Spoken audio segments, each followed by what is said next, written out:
I request protocol to escort His Excellency and invite him to address the Assembly.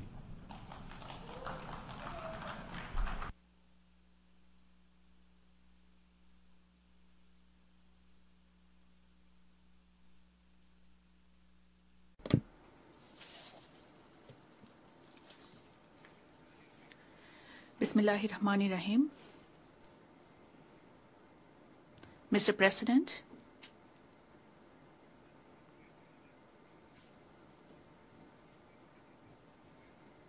let me congratulate you on your election as the President of the United Nations General Assembly.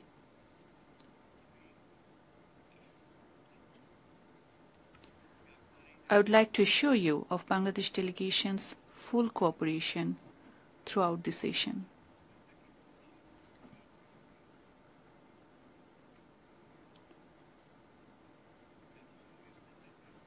Antonio গুতেরেসের দৃঢ় প্রতিজ্ঞ সাফল্যমণ্ডিত নেতৃত্বের জন্য তাকেও জানাই আন্তরিক সাধুবাদ। সামিট অব দ্য ফিউচার আয়োজনে আমি মহাসচিবের দূরদর্শী ভূমিকার বিশেষ প্রশংসা করছি। সম্মেলনে যে pact for the future and declaration on future generations সর্বসম্মতভাবে গৃহীত হয়েছে তা এজেন্ডা 2030 পরবর্তী বৈশ্বিক উন্নয়ন কর্মপন্থা নির্ধারণে বিশেষ সহায়ক হবে বলে আমি মনে করি। বাংলাদেশ বিশ্বাস করে যে এই সম্মেলনের অর্জন বৈশ্বিক সমৃদ্ধি অর্জনের জন্য আমাদের সবার অভিপ্রায় ও সহযোগিতা কাঠামো প্রণয়নে দিক নির্দেশক হিসেবে কাজ করবে। এই জুলাই আগস্ট মাসে বাংলাদেশে যে যুগান্তকারী পরিবর্তন সংগঠিত হয়েছে তার প্রেক্ষিতেই আজ আমি বিশ্ব সম্প্রদায়ের এই মহান সংসদে উপস্থিত হতে পেরেছি। আমাদের গণমানুষের বিশেষ করে তরুণ সমাজের অফুরন্ত শক্তি আমাদের বিদ্যমান রাষ্ট্র কাঠামো ও প্রাতিষ্ঠানিক আয়োজনগুলো আমূল রূপান্তরের এক নতুন সম্ভাবনার দ্বার উন্মোচন করেছে। আমাদের ছাত্র ও যুব সমাজের আন্দোলন প্রথম দিকে মূলত ছিল বৈষম্য বিরোধী আন্দোলন, পর্যায়ক্রমে তা গণ আন্দোলনের রূপ নিয়েছে। এরপর সারা পৃথিবী অবাক বিস্ময়ে দেখেছে কিভাবে সমগ্র বাংলাদেশের মানুষ একনায়কতন্ত্র, নিপীড়ন, বৈষম্য, অবিচার ও দুর্নীতির বিরুদ্ধে রাজপথ ও সামাজিক যোগাযোগের মাধ্যমে দৃঢ়ভাবে রুখে দাঁড়িয়েছিল। আমাদের ছাত্র জনতা তাদের অদম্য সংকল্প ও প্রত্যয়ের মাধ্যমে একটি স্বৈরাচারী ও অগণতান্ত্রিক শাসন ব্যবস্থা থেকে আমাদের মুক্তি এনে দিয়েছে। তাদের এই সংকল্পের মধ্যেই আমাদের দেশের ভবিষ্যৎ নিহিত।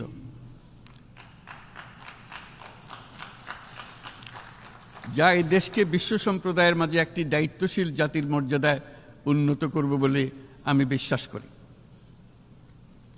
এই গণ আন্দোলন রাজনৈতিক অধিকার ও উন্নয়নের সুবিধাবঞ্চিত বাংলাদেশের আপামর জনসাধারণকে ঐক্যবদ্ধ করেছে। বাংলাদেশের মানুষ উন্নয়ন কর্মকাণ্ডকে অন্তর্ভুক্তিমূলক অংশীদারিত্ব রূপে দেখতে চেয়েছিল। আমাদের জনগণ একটা ন্যায্য, অন্তর্ভুক্তিমূলক ও কার্যকর গণতন্ত্রের জন্য লড়াই করেছে, যার জন্য আমাদের নতুন প্রজন্ম জীবন উৎসর্গ করেছে। আমাদের এই তরুণরা যে প্রজ্ঞা, সাহস ও প্রত্যয় দেখিয়েছে তা আমাদের অভিভূত করেছে, সারা বিশ্ববাসীকে অভিভূত করেছে। বন্দুকের গুলি উপেক্ষা করে বুক পেতে দাঁড়িয়ে গিয়েছিল আমাদের এই তরুণরা। অবৈধ রাষ্ট্র ক্ষমতার বিরুদ্ধে প্রবলভাবে সোচ্চার হয়েছিল আমাদের তরুণ তরুণীরা, স্কুল পড়ুয়া কিশোর কিশোরীরা। তারা নিঃসঙ্গ চিত্তে উৎসর্গ করেছিল তাদের জীবন। শত শত মানুষ চিরতরে হারিয়েছে তাদের দৃষ্টিশক্তি। আমাদের মায়েরা, দিনমজুরেরা ও শহরের অগণিত মানুষ তাদের সন্তানদের কাঁধে কাঁধ মিলিয়ে নেমেছিল রাজপথে। তপ্ত রোদ, বৃষ্টি, মৃত্যু ভয়কে তোয়াক্কা না করে তারা সত্য ও ন্যায়সঙ্গত আকাঙ্ক্ষার বিরুদ্ধে দীর্ঘকালব্যাপী রাষ্ট্রযন্ত্রকে পরিচালনা করার অশুভ ষড়যন্ত্রকে পরাভূত করেছিল। জনগণের এই আন্দোলনে আমাদের জানা মতে প্রায় 800-এরও বেশি জীবন আমরা হারিয়েছি স্বৈরাচারী শক্তির হাতে।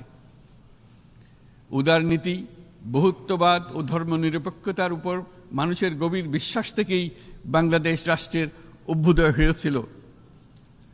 1971 সালে যে মূল্যবোধকে বুকে ধারণ করে আমাদের গণমানুষ যুদ্ধ করেছিল, সেই মূল্যবোধকে বহু বছর পরে আবার জেনারেশন জি, যে প্রজন্ম জি, নতুনভাবে আমাদেরকে দেখতে শিখিয়েছে।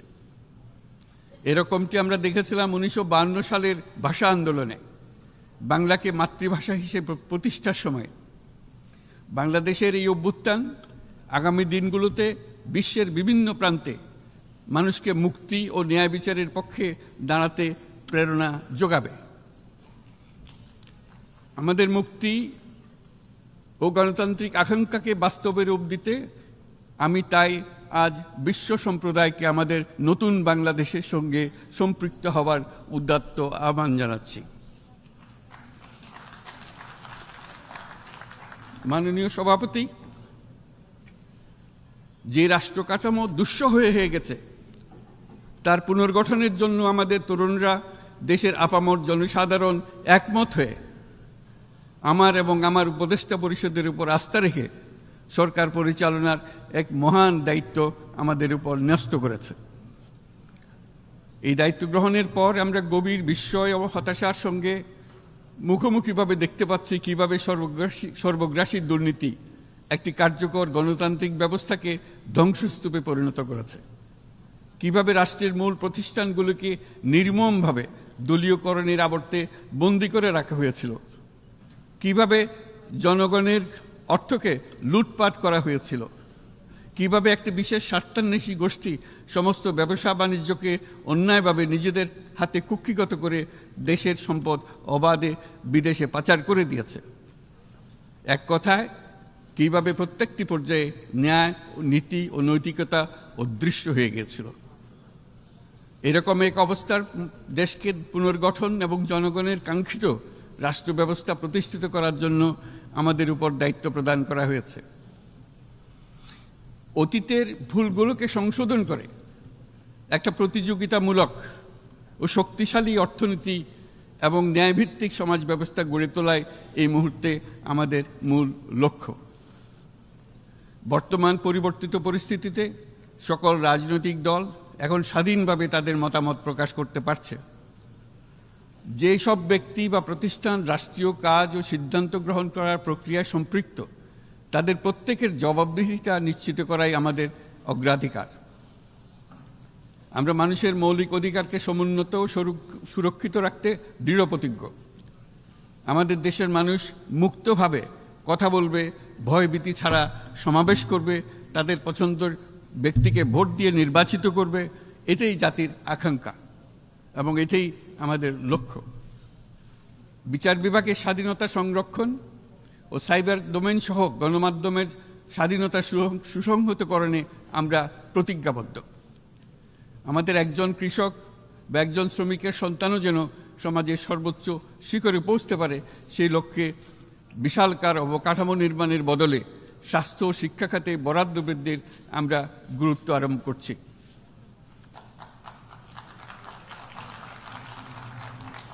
রাষ্ট্র ব্যবস্থার সকল পর্যায়ে সুশাসন ফিরিয়ে আনাই আমাদের অভীষ্ট। বাংলাদেশে যেসব আন্তর্জাতিক, আঞ্চলিক এবং দ্বিপাক্ষিক চুক্তির পক্ষভুক্ত, সেগুলো প্রতিপালনে আমাদের সরকার বদ্ধপরিকর। জাতিসংঘ সহ বহুপাক্ষিক বিশ্ব কাঠামোতে বাংলাদেশের সক্রিয় অংশগ্রহণ ও অবদান অব্যাহত থাকবে। পারস্পরিক শ্রদ্ধাবোধ, মর্যাদা ও স্বার্থরক্ষণের ভিত্তিতে বাংলাদেশ বিশ্বের সকল রাষ্ট্রের সাথে বন্ধুত্বপূর্ণ সম্পর্ক বজায় রাখবে। মাননীয় সভাপতি, গত 7 সপ্তাহের মধ্যে আমাদের সরকার বিভিন্ন গুরুত্বপূর্ণ পদক্ষেপ গ্রহণ করেছে।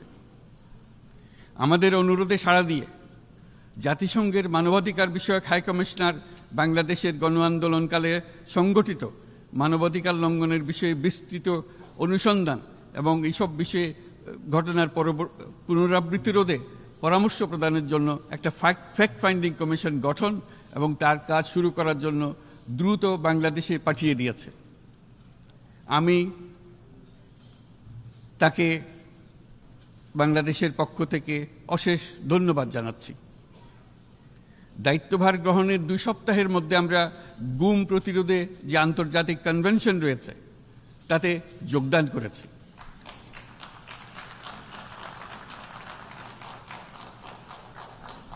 এর আশু বাস্তবায়নের জন্য প্রয়োজনীয় দেশীয় আইন ও বিধি প্রণয়নে আমরা এখন প্রক্রিয়া শুরু করেছি।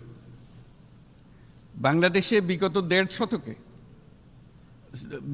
গত 1.5 দশকে যে সমস্ত গুমের অভিযোগ রয়েছে সেগুলো তদন্ত করার জন্য একটি তদন্ত কমিশন এই মুহূর্তে কর্মরত আছে। মানুষের আস্থা আত্মবিশ্বাস ফিরিয়ে আনতে এবং নির্মম অতীত যেন আর ফিরে না আসে কোনোদিন, সেই জন্য আমরা কিছু সুনির্দিষ্ট খাতে সংস্কারকে অগ্রাধিকার দিয়েছি। সেই লক্ষ্যে আমরা বিদ্যমান নির্বাচন ব্যবস্থা, সংবিধান, বিচার ব্যবস্থা, জনপ্রশাসন, আইন শৃঙ্খলা ব্যবস্থা সংস্কারের জন্য স্বাধীন কমিশন গঠন করেছি। সংবাদপত্র ও গণমাধ্যমের সংস্কারের জন্যও পৃথক কমিশন সহ আরও কয়েকটি বিশেষ বিষয়ে কমিশন গঠন প্রক্রিয়াধীন রয়েছে। ব্যবসা বাণিজ্যে অনুকূল পরিবেশ সৃষ্টির লক্ষ্যে আমরা ব্যাংক ও আর্থিক খাতের ব্যাপক সংস্কারের উদ্যোগ গ্রহণ করেছি। কোনো বিদেশি ব্যবসা বা বিনিয়োগ যেন ক্ষতিগ্রস্ত না হয় তা নিশ্চিত করতেও আমরা বদ্ধপরিকর। এইসব সংস্কার যেন টেকসই হয়, দীর্ঘমেয়াদে নিশ্চিত করতে এবং অবাধ ও নিরপেক্ষ অংশগ্রহণমূলক নির্বাচনের জন্য উপযোগী পরিবেশ সৃষ্টি করতে আমরা কাজ করে যাচ্ছি। গণতন্ত্র, আইনের শাসন, সমতা, সমৃদ্ধি অর্জনের মাধ্যমে একটি ন্যায়ভিত্তিক সমাজ হিসেবে আত্মপ্রকাশের অভিপ্রায় বাস্তবায়নে আমি বাংলাদেশের প্রতি আন্তর্জাতিক সম্প্রদায়ের সমর্থন ও গভীরতর সম্পর্ক গঠন করার জন্য আহ্বান জানাচ্ছি।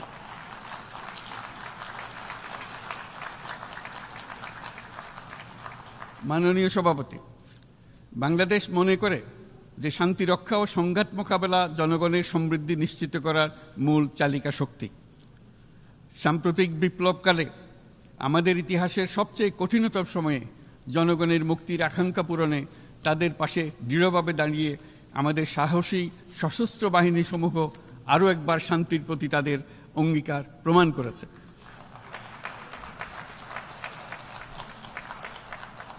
এটা সম্ভব হয়েছে শান্তি রক্ষায় আমাদের অঙ্গীকারের কেন্দ্রবিন্দুতে মানবাধিকারকে স্থান দেওয়ার ফলে।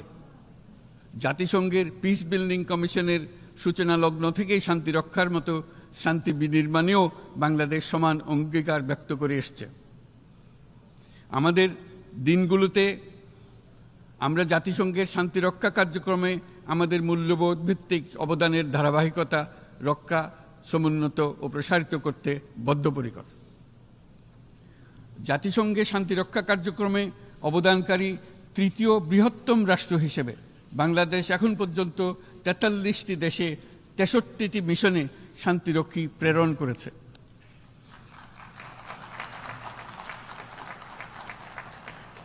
বসনিয়া থেকে শুরু করে কঙ্গো পর্যন্ত বিশ্বের বিভিন্ন প্রান্তে এসব মিশনে দায়িত্ব পালনকালে 168 জন বাংলাদেশি শান্তিরক্ষী নিজেদের জীবন বিসর্জন দিয়েছে। আমরা আশা করি যে কোনো অবস্থায় নানা প্রতিকূলতা সত্ত্বেও জাতিসংঘের ভবিষ্যৎ শান্তিরক্ষী কার্যক্রমগুলোতে বাংলাদেশের প্রতিরক্ষা বাহিনীর সদস্যরা একইভাবে অবদান রাখার সুযোগ পাবে।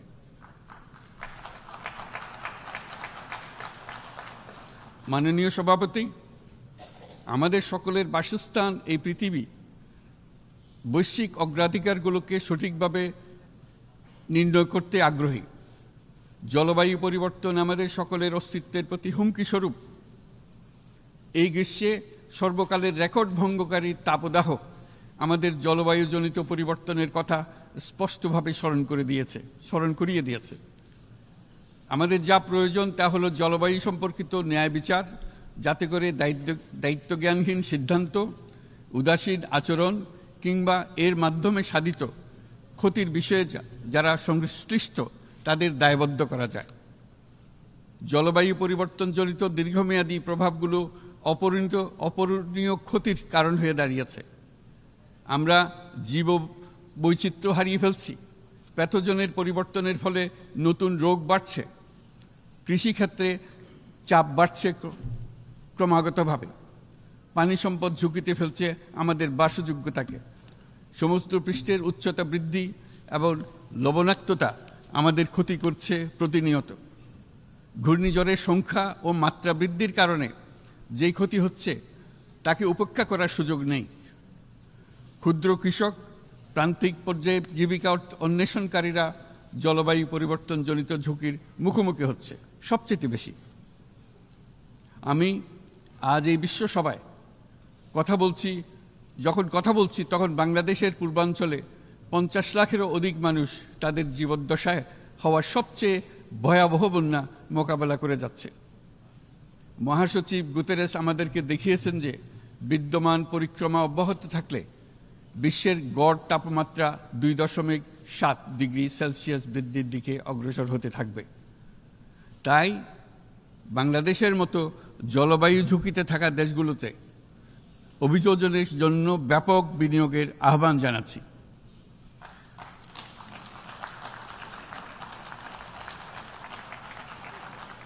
এছাড়াও উদ্ভাবনী শক্তির প্রয়োগ, অতিরিক্ত অর্থায়নের মাধ্যমে লস অ্যান্ড ড্যামেজ ফান্ডকে কার্যকর করা আমাদের জন্য অত্যন্ত গুরুত্বপূর্ণ। একইভাবে আমাদের প্রয়োজন প্রযুক্তির সহজলভ্যতা, সক্ষমতা বৃদ্ধি। নির্দিষ্ট করে বললে আমাদের দরকার জীবন রক্ষাকারী প্রযুক্তি, বিশেষত কৃষি, পানি এবং জনস্বাস্থ্য খাতে, যেখানে ক্ষুদ্র ক্ষুদ্র উদ্ভাবন এবং সমাধানসমূহ ঝুঁকিতে থাকা জনগোষ্ঠীকে রক্ষা করতে পারে। জলবায়ু সংকটের মোকাবেলা এবং বৈশ্বিক অর্থনীতি সুসংহতকরণে আমাদের যুগপৎভাবে কাজ করতে হবে। বিশ্ব সম্প্রদায় এখন কার্বন মুক্ত পৃথিবী গড়ে তুলতে মনোযোগী হচ্ছে। বিশ্বের অধিকাংশ মানুষকে এই ধরনের পরিবর্তনের সুফলভোগী করতে হলে নেট জিরো পৃথিবীর দিকে আমাদেরকে অগ্রসর হতে হবে। বাংলাদেশের মতো দেশগুলোকে সাথে নিয়ে যেতে হবে। তা না হলে পারস্পরিক দায়িত্ববোধের মাধ্যমে পারস্পরিক সমৃদ্ধি অর্জনে আমাদের সার্বজনীন অঙ্গীকার পূরণে পিছিয়ে পড়ব আমরা।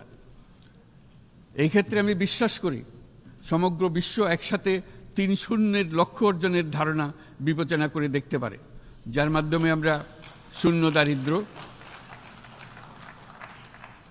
শূন্য বেকারত্ব এবং শূন্য নেট কার্বন নিঃসরণ অর্জন করতে পারি। যেখানে পৃথিবীর প্রতিটি তরুণ তরুণী চাকরি প্রার্থী না হয়ে বরং উদ্যোক্তা হিসেবে নিজেকে প্রতিষ্ঠিত করার সুযোগ পাবে। তারা যেন এই সম্পদের সীমাবদ্ধতা সত্ত্বেও নিজ নিজ সৃজনশীলতার বিকাশ করতে পারে, যেখানে একটি ব্যবসায়িক উদ্যোগ সামাজিক সুফল, অর্থনৈতিক মুনাফা এবং প্রকৃতির প্রতি দায়িত্বশীলতার মধ্যে একটি চমৎকার ভারসাম্য আনতে পারে, যেখানে সামাজিক ব্যবসার মাধ্যমে যে কোনো ব্যক্তি ভোগবাদী জীবনধারা থেকে উত্তরণ করে সামাজিক ও অর্থনৈতিক পরিবর্তনের সৃজনশীল শক্তি হিসেবে নিজেকে প্রতিষ্ঠিত করতে পারে।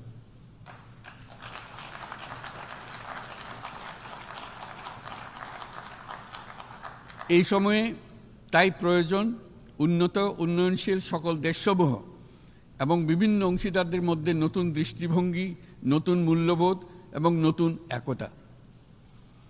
সামগ্রিকভাবে এই লক্ষ্য অর্জনে জাতিসংঘ ব্যবস্থা, জাতীয় আঞ্চলিক পর্যায়ে সরকারসমূহ, সকল ব্যবসা প্রতিষ্ঠান, বেসরকারি অংশীজন এবং দাতব্য সংস্থাগুলোকে একসঙ্গে কাজ করতে হবে। আমাদের অর্থনৈতিক কাঠামোতে সামাজিক ব্যবসাকে স্থান দিলেই নিচের অর্ধেকাংশ মানুষের জীবনে তা বিরাট পরিবর্তন আনতে পারে।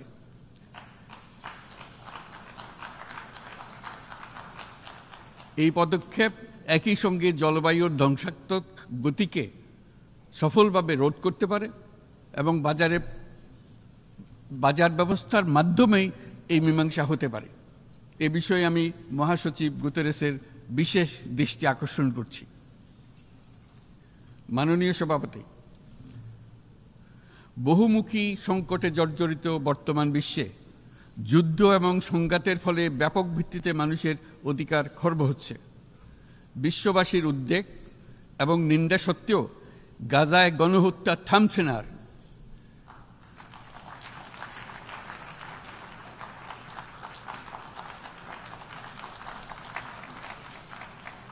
ফিলিস্তিনের মতো বিদ্যমান বাস্তবতা কেবল আরব কিংবা মুসলমানদের জন্যই উদ্বেগজনক নয়, বরং তা সমগ্র মানব জাতির জন্যই উদ্বেগের বিষয়।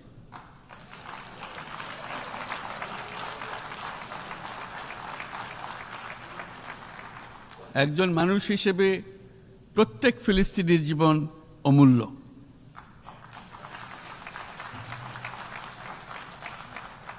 ফিলিস্তিনের জনগণের বিরুদ্ধে যে মানবতা বিরোধী অপরাধ হচ্ছে তার জন্য সংশ্লিষ্ট সকলকে দায়বদ্ধ করতে হবে।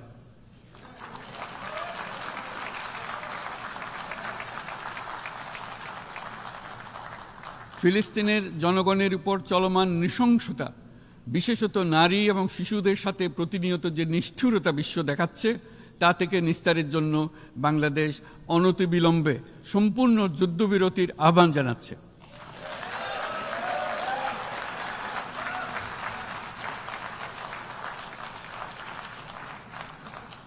দ্বিরাষ্ট্রভিত্তিক সমাধানেই মধ্যপ্রাচ্যে টেকসই শান্তি আনতে পারবে। তাই জাতিসংঘ সহ আন্তর্জাতিক সম্প্রদায়ের সকলকে এর বাস্তবায়নের জন্য এখনই উদ্যোগ নিতে আহ্বান জানাচ্ছি।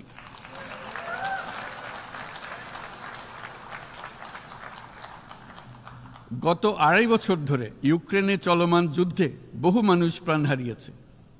এই যুদ্ধের প্রভাব সর্বব্যাপী, এমনকি বাংলাদেশের অর্থনীতিতেও এর নেতিবাচক প্রভাব আমরা অনুভব করছি। আমরা তাই উভয় পক্ষকে সংলাপে বসে বিরোধ নিরসনের মাধ্যমে যুদ্ধের অবসান ঘটানোর আহ্বান জানাচ্ছি। মাননীয় সভাপতি, বাংলাদেশ গত 7 বছর যাবৎ মায়ানমার হতে আগত 12 লাখেরও বেশি রোহিঙ্গাদের মানবিক কারণে আশ্রয় দিয়ে আসছে। এর ফলে আমরা বিরাট সামাজিক, অর্থনৈতিক, পরিবেশগত ক্ষতির সম্মুখীন হচ্ছি। মায়ানমারের অভ্যন্তরীণ সমস্যা থেকে সৃষ্ট এই সংকট বাংলাদেশ ও আমাদের অঞ্চলের জন্য প্রথাগত ও অপ্রথাগত উভয় ধরনের নিরাপত্তা ঝুঁকির কারণ হয়ে দাঁড়িয়েছে। মায়ানমার থেকে বাংলাদেশে বলপূর্বক বাস্তুচ্যুত রোহিঙ্গাদের সহায়তা করতে আমরা অঙ্গীকারবদ্ধ। আমরা রোহিঙ্গাদের জন্য মানবিক সহায়তা কার্যক্রম চালু রাখা এবং তাদের টেকসই প্রত্যাবর্তন নিশ্চিত করার উদ্দেশ্যে আন্তর্জাতিক সম্প্রদায়ের পর্যাপ্ত সহায়তা অব্যাহত রাখার আহ্বান জানাচ্ছি। রোহিঙ্গাদের সাথে সংগঠিত হওয়া ব্যাপক ভিত্তিক মানবাধিকার লঙ্ঘনের জন্য আন্তর্জাতিক বিচার আদালত এবং আন্তর্জাতিক অপরাধ আদালতে চলমান বিচার প্রক্রিয়ার মাধ্যমে ন্যায় বিচার নিশ্চিত করাও সমানভাবে গুরুত্বপূর্ণ। রোহিঙ্গারা যাতে নিজ দেশে স্বাধীন এবং মর্যাদাপূর্ণ জীবনযাপন করতে পারে, সেই লক্ষ্যে অনুকূল পরিবেশ তৈরিতে জাতিসংঘ অন্যান্য আন্তর্জাতিক প্রতিষ্ঠানের ধারাবাহিক প্রচেষ্টার প্রশংসা দাবিদার। এই লক্ষ্যে রোহিঙ্গারা যাতে পর্যাপ্ত নিরাপত্তা ও অধিকার নিশ্চিত করে তাদের নিজ ভূমি রাখাইনে ফিরে যেতে পারে, তার পথ সুগম করা অত্যন্ত দরকার। মায়ানমারে প্রতিনিয়ত পরিবর্তনশীল অবস্থা বিবেচনা রেখে বাংলাদেশ আন্তর্জাতিক সম্প্রদায়ের সাথে একযোগে রোহিঙ্গাদের নিজ দেশে মর্যাদাপূর্ণ টেকসই প্রত্যাবর্তনের জন্য পরিবেশ সৃষ্টিতে কাজ করতে প্রস্তুত।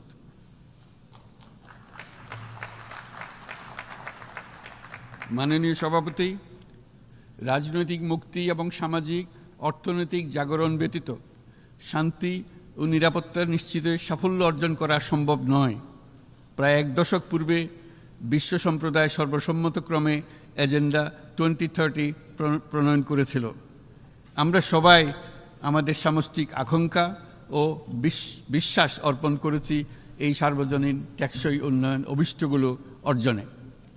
সার্বিকভাবে মাত্র 17% ও কম লক্ষ্যমাত্রা অর্জন হয়েছে। স্পষ্টতই এই ক্ষেত্রে অনেক উন্নয়নশীল রাষ্ট্র আরও পিছিয়ে আছে। উন্নয়নশীল দেশগুলোকে এসডিজি অর্থায়নে বছরে প্রায় 2.5 থেকে 4 ট্রিলিয়ন মার্কিন ডলারের সমান ঘাটতি মোকাবেলা করতে হচ্ছে। উন্নয়নশীল বিশ্বের ঋণের বোঝা, ক্ষয়িষ্ণু আর্থিক সক্ষমতা এবং জলবায়ু পরিবর্তনের ক্ষতিকর প্রভাবের কারণে বাংলাদেশের মতো দেশগুলিতে বেশি ঝুঁকিতে রয়েছে। আমরা আশা করি উন্নয়নের জন্য অর্থায়ন সংক্রান্ত চতুর্থ আন্তর্জাতিক সম্মেলনে এই ধরনের জটিল এবং কাঠামোগত সমস্যাগুলোর দিকে নজর দেওয়া হবে। বহুপাক্ষিক আর্থিক প্রতিষ্ঠানগুলোকে এমন অভিন্ন লক্ষ্যে নিয়ে যাওয়ার কাজ করতে হবে যাতে সকল রাষ্ট্র সমানভাবে সম্পদ ও সুযোগের ব্যবহার করতে পারে। তারা নিজেদের কর্মসূচিতে সামাজিক ব্যবসাকে গুরুত্বপূর্ণ ভূমিকা দিতে পারে, যাতে নিম্ন আয়ের দেশগুলোর বাস্তবতাকে বিশেষভাবে মোকাবেলা করা যায়, যা ব্যবসায়ী উদ্যোগ এবং ব্যক্তির সৃজনশীলতাকে উদ্বুদ্ধ করে, যা বঞ্চিত জনগোষ্ঠীকে বিশালভাবে সহায়তা করে। এই ক্ষেত্রে অবৈধ অর্থের প্রবাহ এবং উন্নয়নশীল দেশগুলো থেকে সম্পদ পাচার বন্ধ করা অত্যন্ত আবশ্যক। উন্নয়নশীল দেশগুলো থেকে পাচার হয়ে যাওয়া সম্পদ ফেরত আনার জন্য আন্তর্জাতিক সহযোগিতা জোরদার করতে হবে।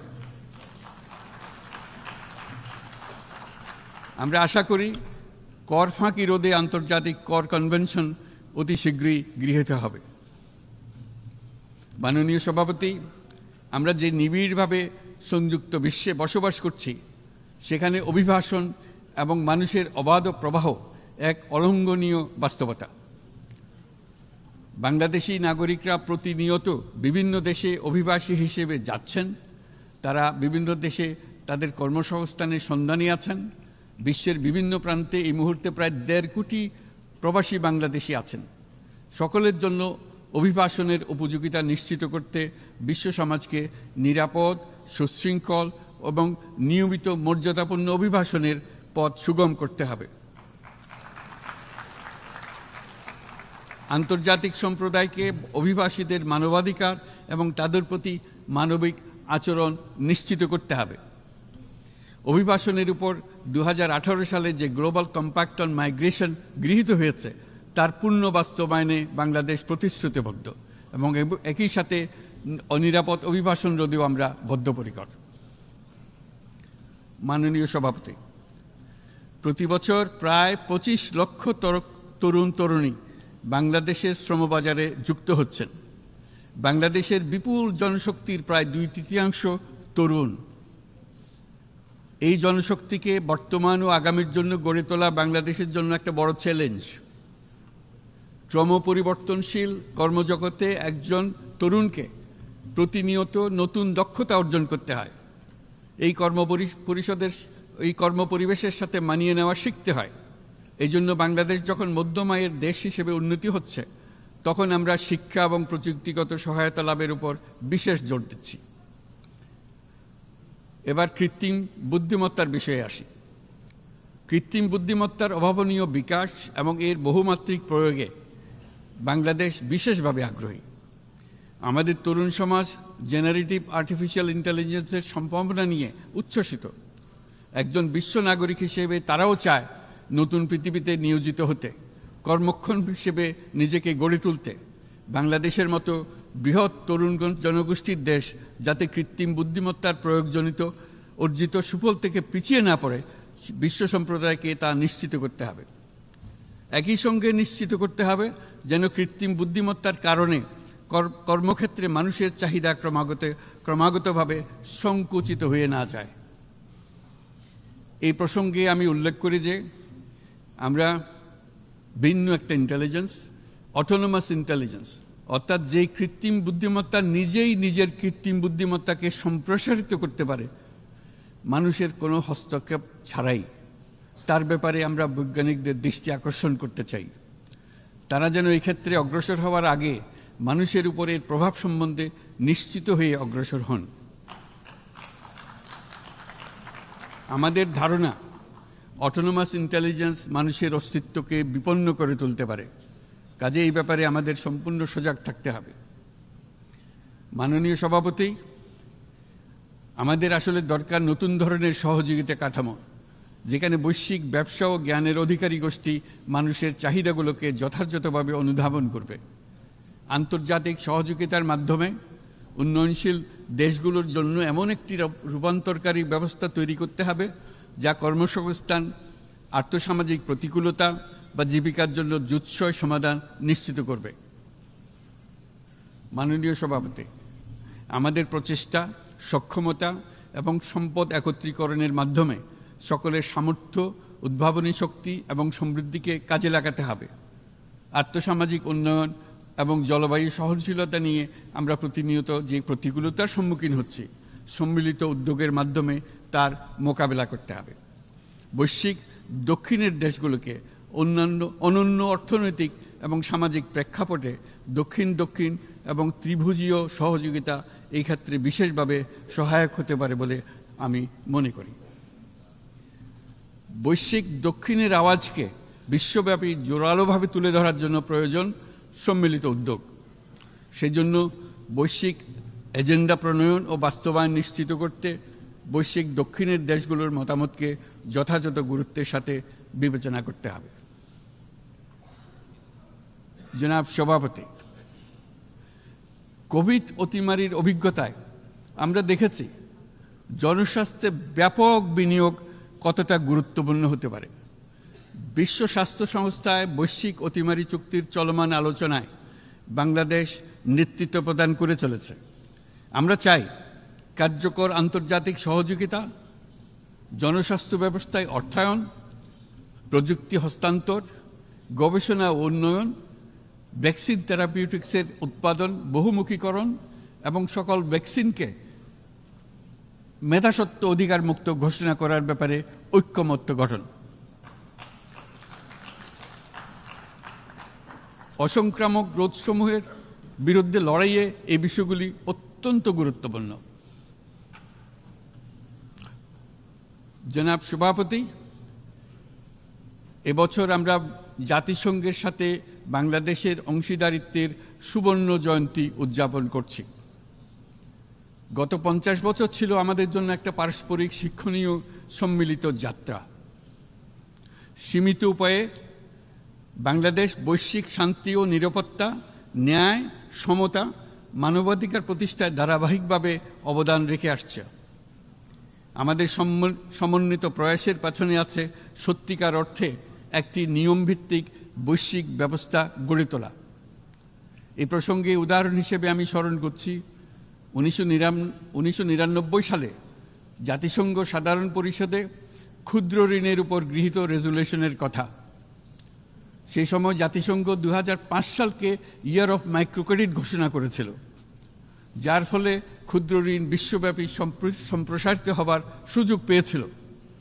একই সময়ে বাংলাদেশের উদ্যোগে গঠিত হয়েছিল ফ্রেন্ডস অব মাইক্রোক্রেডিট।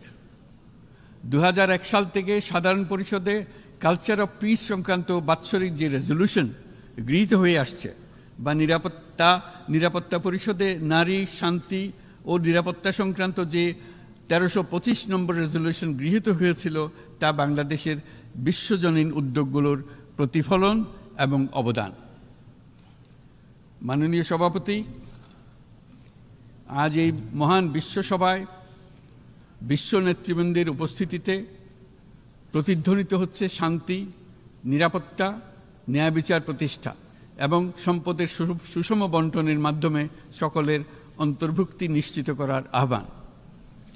সদস্য রাষ্ট্র হিসেবে আমাদের প্রত্যেককে আজ গভীরভাবে অনুধাবন করতে হবে কিভাবে আমরা নারী, পুরুষ সকলের জন্য ও আগামীর দিনগুলোতে উদ্যোক্তা হবার সমান সুযোগ সৃষ্টি এবং তাদের ক্ষমতায়ন নিশ্চিত করতে পারি।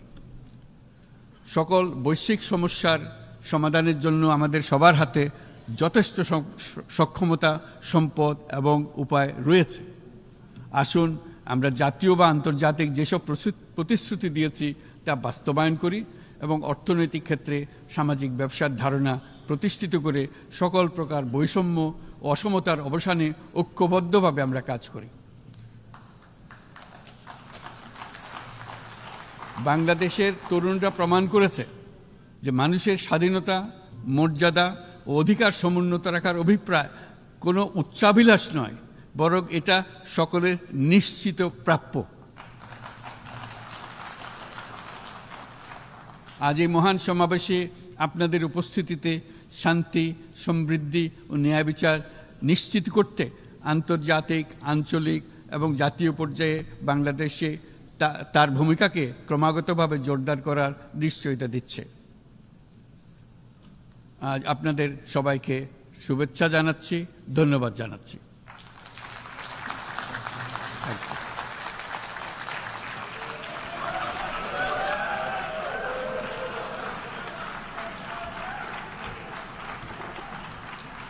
On behalf of the Assembly, I wish to thank the Chief Advisor of the Interim Government of the People's Republic of Bangladesh.